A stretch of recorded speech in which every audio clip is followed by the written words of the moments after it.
Hi everyone, welcome back to my channel. Oh, that's going to annoy me already. So, welcome back to my channel. So, today I wanted to talk about something that was something I really did want to talk about actually, because I felt that it was something I needed to talk about. And it's basically something that's quite private, obviously, because it's not something I really want like to discuss generally. But I think it's an important thing to talk about as being a trans woman, and for other trans people, especially younger trans people, and obviously men admirers that find trans women attractive as well.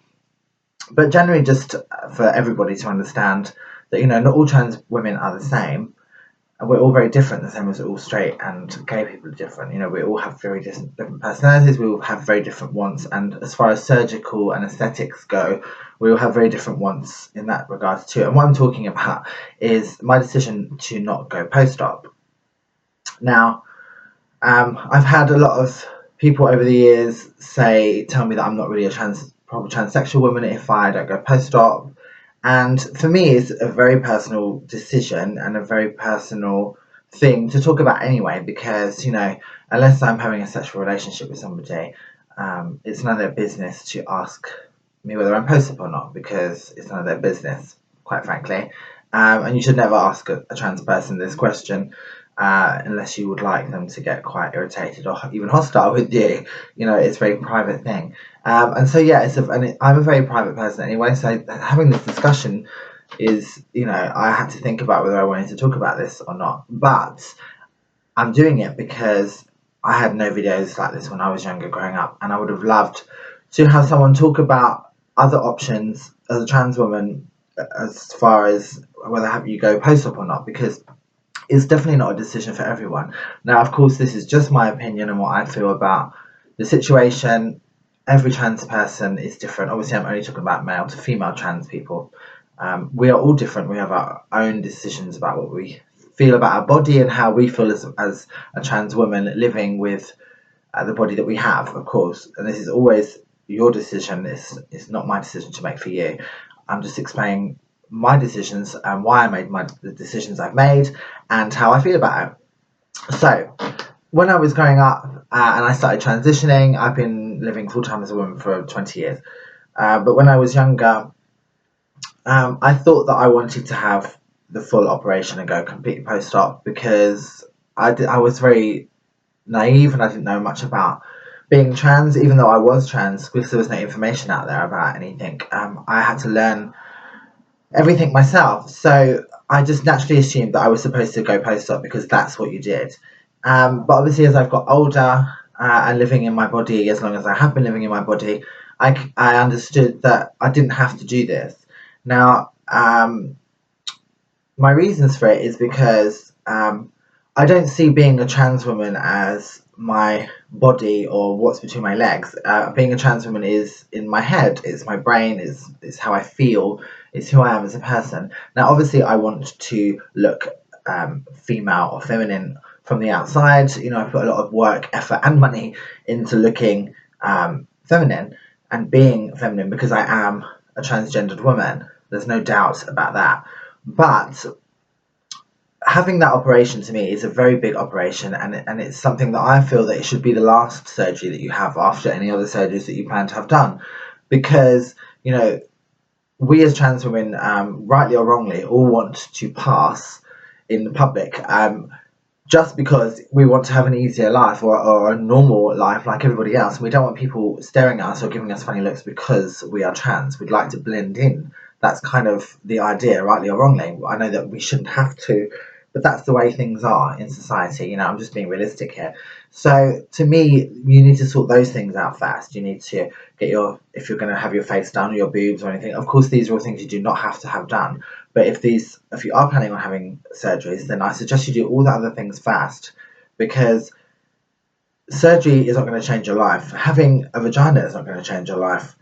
None of those things are going to change your life as a trans woman until you accept who you are and understand that this is how you feel in your head, because the way your brain is programmed is always going to be there. And yes, having surgeries makes you feel better about being a trans woman. It makes you feel more comfortable and more authentic as a woman, because you can look down and see parts that are supposed to be there. I completely get that. unless you understand that in your head and you come to terms with being a trans woman in your head, no surgery is going to make you feel better. No surgery is going to make you a woman. No surgery is going to make you not feel like a trans person.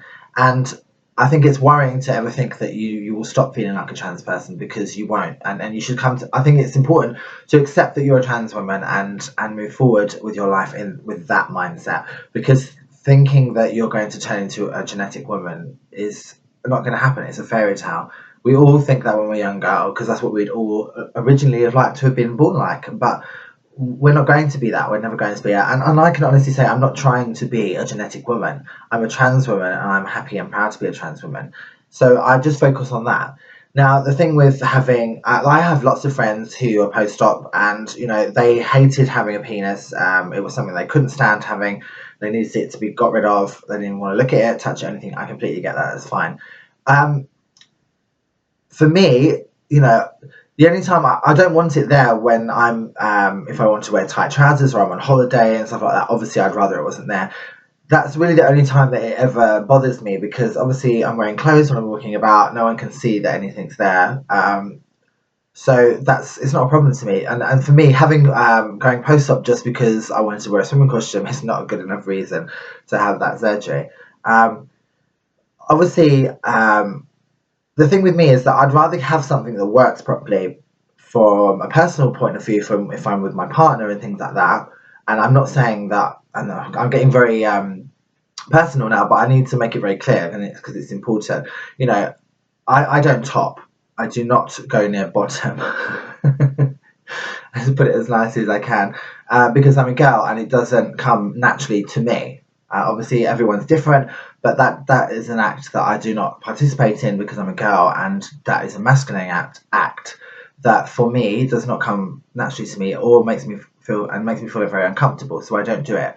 Having said that, I still have no problem with having what I have between my legs, because I'd rather keep something that is working properly, that I can get pleasure from. And for me, I've never felt comfortable enough having the operation and going post-op if it's not guaranteed that I can definitely get pleasure, or it's going to work properly, or it may feel different.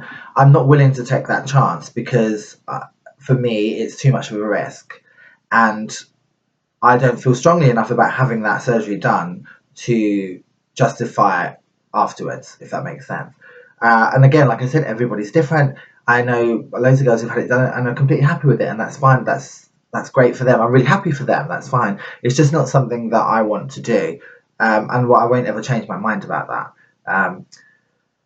Of course, because I choose not to get rid of it, it seems to confuse a lot of people, especially men, where they think that I am interested in being a top that is giving when you're having sex as opposed to receiving, which is totally not true. I'm happy. I'm fine with it being there. I'm secure with it being there, because it doesn't change who I am in my head and how I feel as a woman.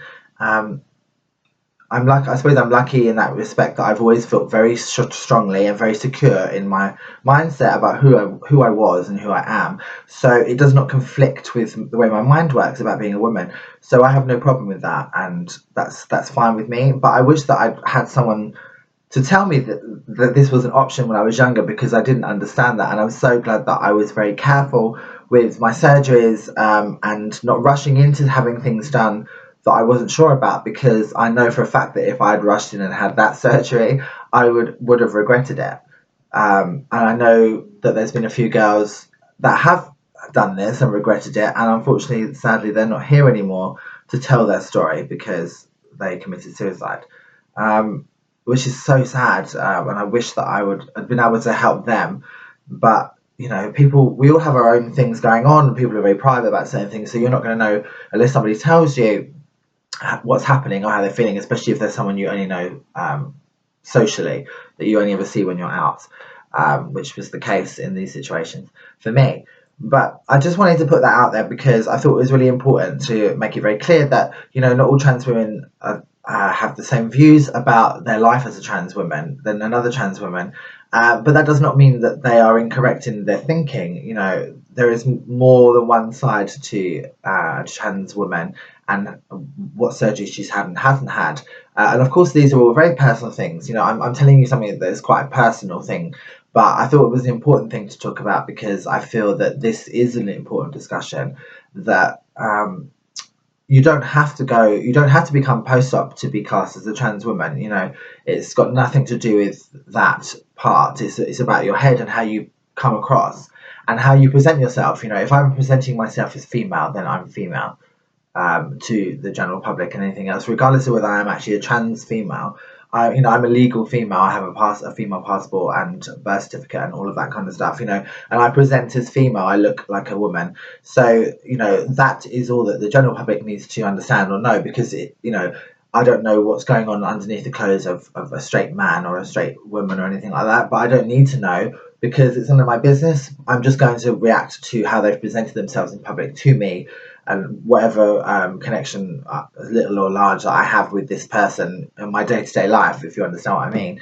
I'm just going to react to them in the gender that they have presented themselves, and I just wish that more people would just do this. If you see someone in a dress, whether you think that they look convincing or feminine or not, if they are presenting in a dress and they have a female name, then they are a woman, and that's how you should respect them and respond to them in that way. It's very simple in my eyes. I don't understand why people have such a problem with it. Especially when none of these things conflict in their lives. They don't have, it doesn't have anything to do with their life.